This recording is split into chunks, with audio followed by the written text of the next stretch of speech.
My name is Naomi Bennett. I'm 31 years old, and until a few weeks ago, I thought I was about to marry the man I'd spend the rest of my life with. Now, when people ask what happened between us, my mind never goes to the proposal or the engagement photos or the lakefront venue we spent months planning. I always think about the cake tasting. More specifically, I think about the moment Evan looked at my younger sister and decided her life was less important than his principles. Funny how your future can collapse inside a bakery that smells like vanilla. Evan and I met at a mutual friend's birthday dinner 4 years earlier. He had the kind of personality people describe as magnetic because he made you feel noticed in a room full of distractions. He remembered tiny details: the name of my favorite coffee place, the book I mentioned wanting to read someday, the story about my sister accidentally dyeing half her hair orange in high school. At first, it felt thoughtful. Looking back now, I think Evan paid close attention to people because he liked understanding what mattered to them, not necessarily so he could protect those things, just so he knew where they were. There's a difference I didn't understand back then. For most of our relationship, I explained away the moments that made me uncomfortable because that's what love sometimes tricks you into doing. You tell yourself every couple has tension. Every relationship has rough edges. You start confusing emotional exhaustion with maturity because surviving conflict together feels strangely similar to intimacy after a while. 8 months before everything fell apart, Evan proposed. The wedding slowly became our entire lives after that. Seating charts, guest lists, floral samples, contracts, budget spreadsheets open on our kitchen counter almost every night. The total cost was somewhere around $40,000 by the end of it. Most of it came from me because I earned significantly more through my medical software consulting job. I never held that over Evan, at least I didn't think I did. I loved him. I thought we were building something together. About a year and a half before the engagement, Evan became vegan. Honestly, I supported him completely. I learned recipes. We found restaurants that worked for both of us. I defended him when people made lazy jokes about rabbit food and protein deficiencies. At first, his lifestyle change felt personal and healthy. Then slowly, almost so gradually I didn't notice it happening, it became something else. Comments started slipping into conversations. My mother's leather handbag suddenly became a symbol of cruelty. My father ordering steak at dinner turned into an ethical debate nobody had asked for. My sister Claire once wore a wool coat to brunch, and Evan spent 10 straight minutes talking about animal suffering until she quietly stopped eating halfway through the meal. The strange thing is that none of these moments felt catastrophic individually. That's how unhealthy dynamics survive for so long. Rarely through one unforgivable event, usually through dozens of smaller moments that teach everyone around the difficult person to become smaller, quieter, easier to manage. My family tolerated it because they loved me. Still, I noticed things. The way conversations softened when Evan walked into a room. The way Claire started choosing salads around him because she didn't want comments about dairy or meat. The way my father suddenly volunteered to refill drinks whenever political or ethical discussions started. I kept telling myself marriage required compromise. What I didn't understand yet was that compromise stops being healthy once only one side keeps bending. Claire had a severe tree nut allergy. For most of her life, not an intolerance, not a preference. A legitimate anaphylactic allergy serious enough to hospitalize her twice. When she was 12, someone used walnut oil in a salad dressing at a birthday party without realizing what would happen. I still remember sitting beside her hospital bed, listening to the uneven sound of her breathing while my mother cried quietly in the hallway because she thought she almost lost her daughter. After that, allergies became part of how our family moved through the world. Ingredient checks, EpiPens, careful restaurant conversations, constant awareness. The people who loved Claire understood that protecting her wasn't inconvenient. It was automatic. At least it should have been. When wedding planning started getting serious, Evan wanted the entire wedding to be fully vegan. I honestly didn't care. Good vegan food exists, plenty of it. I agreed immediately with one condition. Claire needs safe options, I told him one evening while we sat reviewing catering samples at the apartment. No tree nuts near her food, no cross-contamination. He barely looked up from his laptop. Of course, he said casually. I'm not trying to kill your sister. I laughed at the time. That memory makes my stomach turn now. 3 weeks before the wedding, we went to our final cake tasting appointment at a vegan bakery downtown. The place was beautiful in an expensive, minimalist way. White marble counters, warm pendant lighting. Everything smelled faintly like espresso and sugar. The baker herself seemed kind. mid-50s maybe, soft voice, the type of woman who called everybody honey without making it sound fake. She carefully laid out 6 cake samples while explaining ingredients and flavor pairings. Almond sponge, cashew cream filling, walnut frosting, pistachio crumble. Every single option contained tree nuts. At first, I genuinely assumed there had been some mistake. "These all look incredible," I said carefully, "but we'll need at least one tree nut-free option for my sister." The baker's smile tightened almost invisibly as she glanced toward Evan. That was the moment something inside me started paying attention differently, because that wasn't confusion on her face. It was recognition. Like this conversation had already happened before I walked in. Evan sighed dramatically beside me. "Naomi," he said, already irritated, "we've been over this." I turned toward him slowly. "What do you mean we've been over this?" The menu's finalized. Soft jazz played somewhere behind the counter while rain tapped gently against the bakery windows. I stared at him for a second, honestly waiting for the joke to reveal itself. "You told me Claire would be accommodated. She can avoid the desserts." The baker suddenly became fascinated by rearranging napkins. "Evan," I said carefully, "cross-contamination alone could trigger a reaction." "She can take Benadryl." The room went silent. I actually thought I'd misheard him. "Benadryl doesn't stop anaphylaxis." "You're being dramatic." "No," I replied quietly, trying very hard to stay calm. "I'm being medically accurate." He rolled his eyes. Actually rolled his eyes. "People exaggerate allergies constantly. Half the time it's just picky eating." I remember staring at him while this strange, cold feeling spread slowly through my chest. Not anger exactly, more like the sudden realization that somebody standing very close to you may not actually be safe. The baker cleared her throat carefully. "We could discuss separate preparation procedures if needed." Evan cut her off immediately. "We're not redesigning the entire menu around one person." One person. That's what my sister became in that moment. Not family. Not somebody he claimed to care about. Just an obstacle standing between him and the aesthetic he wanted. I pushed my chair back slowly. "Can we talk outside?" The parking lot was cold and gray, wind sharp enough to sting my face. I remember every detail because some conversations divide your life into before and after without warning. "What the hell was that?" I asked once we reached the sidewalk. Evan crossed his arms immediately. "What?" "You promised Claire would be safe at the wedding." "She would be safe if she stopped acting hysterical. She could literally die." "Oh my God, Naomi, listen to yourself. You make everything sound extreme." "She has a documented medical condition. And I have ethical boundaries. Why do your family's preferences matter more than my values?" "Her allergy isn't a preference." He exhaled sharply like I was exhausting him. "Well, maybe she should stay home if she's that fragile." I still remember the silence afterward. Not outside. Cars passed. Wind moved through nearby trees.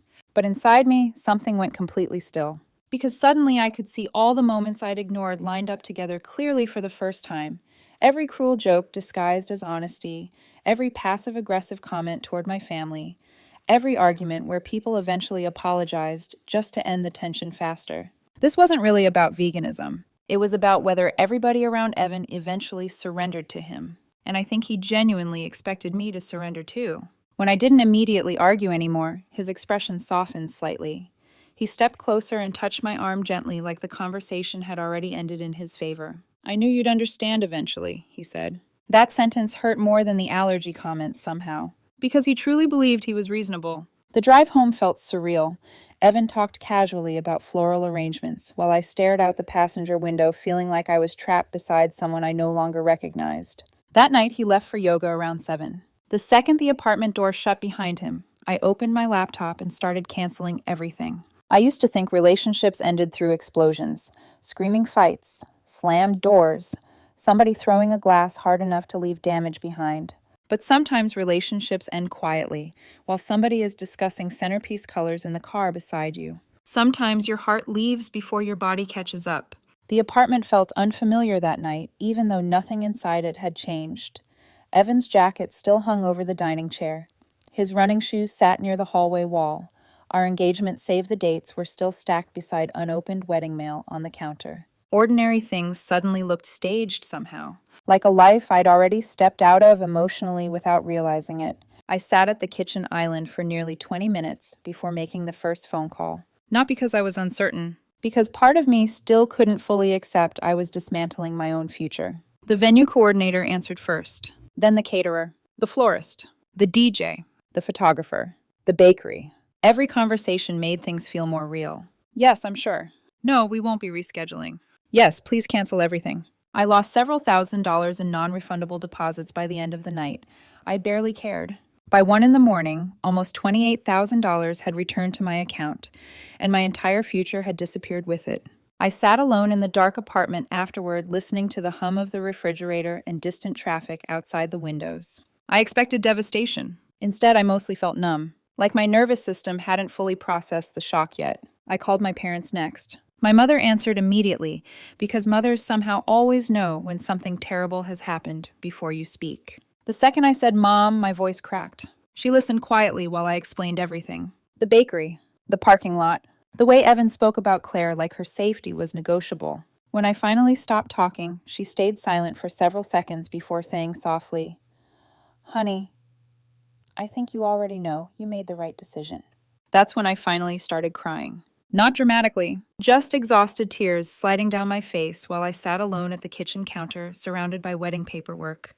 "I really loved him," I whispered. "I know. I thought he loved us too." My mother sighed softly. Some people love being loved more than they love caring for people properly. That sentence stayed with me. My father took the phone afterward.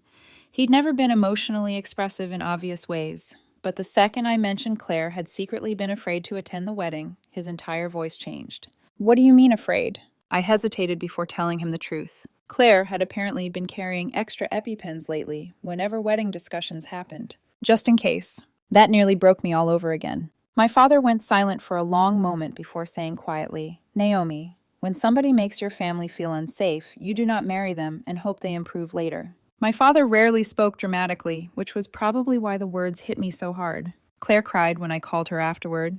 Not loudly, almost guiltily. "I didn't want to ruin your relationship," she admitted. "I kept hoping maybe things would get better." The image of my younger sister secretly mapping emergency exits in wedding venue photos while I planned centerpieces made me physically sick. "I should have seen this sooner," I whispered. "You did see it," she replied softly. "Eventually." Around 2 in the morning, I packed a suitcase. I threw clothes, my laptop, and basic toiletries into a suitcase without thinking too hard about any of it. The oversized sweatshirt Claire bought me years ago that still smelled faintly like vanilla detergent. I left my engagement ring on the kitchen counter beside a note. "The wedding is canceled. I'll contact you later about separating our things. Please don't contact me until I reach out.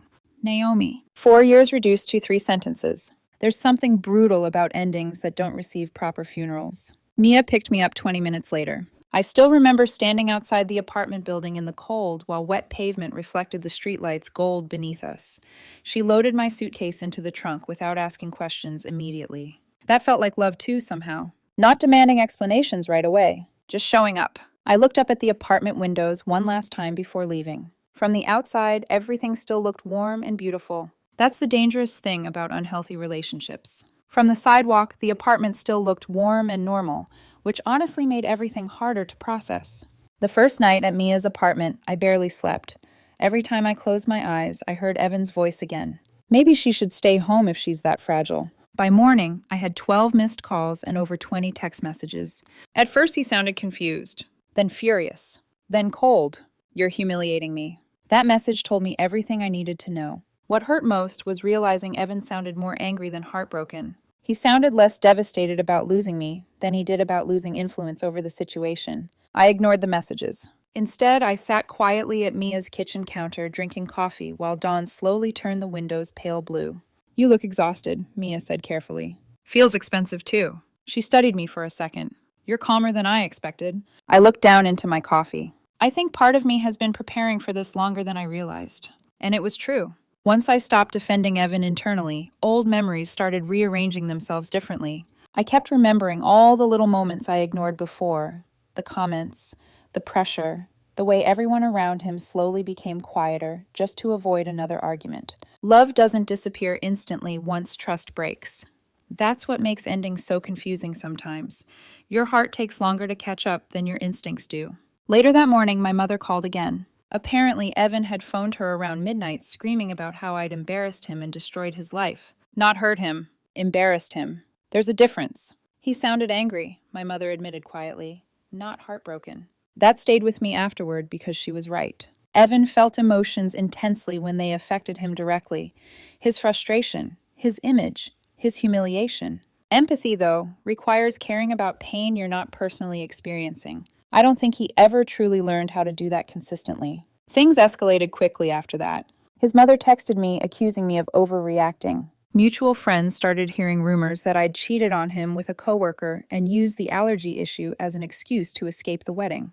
The thing about lies is that they usually protect ego first. If Evan admitted the truth, then he had to admit he endangered my sister because compromising annoyed him. So instead, he rewrote reality entirely. The wedding ended because I was cruel, or unstable, or unfaithful. Anything except honest. A week later, I returned to the apartment to collect the rest of my things. Linda had promised Evan would be gone. He wasn't. Of course he wasn't. He sat on the couch beside his friend Tessa, waiting for me, like he'd prepared emotionally for a confrontation. The apartment looked exactly the same, which somehow made everything hurt worse. Our framed engagement photos still sat on the shelves. The blanket we used during movie nights remained folded neatly over the couch. The apartment still smelled faintly like Evan's coffee and cedar cologne, and somehow that made everything harder to process. "I'm just here for my things," I told him carefully. "That's convenient after you blew up my entire life." Tessa immediately jumped in, accusing me of manipulation for supporting the vegan wedding before canceling everything behind his back. I corrected her calmly. I never had a problem with vegan food. I had a problem with Evan treating my sister's medical condition like an inconvenience. Evan rolled his eyes. "Your sister was never in danger." That conversation finally changed something inside me permanently. Not because it shocked me anymore, because I realized he genuinely believed his own version of events. That's what made arguing with him exhausting for years. Every conversation operated through his emotional convenience instead of objective reality. At one point, Tessa finally asked, "Wait, was the allergy actually serious?" I told her about Claire nearly dying at 12 because of walnut oil. The expression on Tessa's face shifted immediately. Not dramatically. Just enough to tell me Evan hadn't been honest with anyone else either. Eventually, I packed my things in silence while Evan hovered near the doorway, alternating between anger and disbelief. When I found my wedding dress hanging untouched in the closet, I just stood there staring at it for a long moment. I remembered crying the first time I tried it on because I thought I looked like somebody stepping into the happiest chapter of her life. Now it just looks sad. "You're really throwing all this away," Evan said quietly behind me. I turned toward him slowly. "No," I replied. "I think I finally stopped throwing myself away to keep this relationship alive." That was the first moment he truly looked scared. After the apartment, things somehow became even uglier. A few days later, my credit card company contacted me about suspicious charges at a bridal boutique and luxury spa. I already knew before they finished explaining. Evan had memorized my card information after years together. When I texted him asking if he tried using my card, he didn't even deny it. "You owe me after what you did." I stared at the message in disbelief. Then another arrived. "It's not stealing if we were going to be married anyway." That sentence frightened me more than the fraud itself. Because underneath the anger sat entitlement so deep it treated my money like something emotionally owed to him. I immediately filed a fraud report. The investigation moved quickly because Evan had apparently forgotten stores use cameras. A few days later, the investigator confirmed they had security footage of him attempting both charges. Then came the question. "Do you want to press charges?" I walked around the city for hours that night, trying to answer it honestly. Part of me still grieved him. That's the complicated thing about losing someone slowly. Even after trust dies, love lingers in strange corners for a while. But grief doesn't erase accountability. The next morning, I pressed charges. It wasn't revenge. I just couldn't keep protecting someone from consequences he created himself. When Linda found out, she looked exhausted in a way that made her seem suddenly older. "He's blaming you for ruining his life," she admitted quietly over coffee one evening. "He ruined his own life." I know. That response hurt more than if she'd argued. Because finally, somebody on his side understood the truth too. She admitted Evan had changed his story repeatedly, depending on who he spoke to. First, the wedding ended because I hated veganism, then because I cheated, then because my family manipulated me. "I don't think Evan knows how to live with being wrong," I said quietly. Linda stared down into her coffee for a long moment. "He wasn't raised this way." I almost comforted her automatically, then stopped myself, because protecting people from uncomfortable truths is exactly how destructive behavior survives for so long. "He's still responsible for who he became." She nodded slowly. "I know." Before leaving, she mentioned Evan was moving back home because he couldn't afford the apartment anymore after legal fees and lost deposits. For some reason, that made everything feel finally real. Consequences had finally interrupted the version of reality he built around himself. A week later, Claire came over to Mia's apartment. We ordered Thai food and sat on the floor in sweatpants because neither of us had enough energy left to pretend adulthood felt graceful. At one point, she looked at me quietly and asked, "Do you regret ending it?" I thought honestly before answering. About the wedding dress, the venue, the future I spent years imagining. The version of Evan I loved before reality corrected me. Then I looked at my sister sitting safely across from me, relaxed for the first time in months, no longer secretly planning emergency exits in her head. "No," I said softly. "I regret how long it took me to understand what was happening, but I don't regret leaving." Claire smiled sadly. I think Evan believed love meant eventually getting his way. And honestly, she was right. Real love requires humility. It requires caring about another person's fear, even when it inconveniences you. It requires compromise that doesn't demand somebody else become smaller for your comfort. Without that, eventually you stop relaxing around the person you're supposed to feel closest to. Months from now, most people probably won't remember exactly why our wedding ended. They'll just remember that it did. Life moves forward like that, quietly. But I'll remember something important from all of this. The moment you start wondering whether somebody truly cares about the people you love, some part of you already knows the answer. Looking back now, I think leaving hurt less than staying eventually would have. Sometimes the hardest decision ends up being the one that finally lets you breathe again.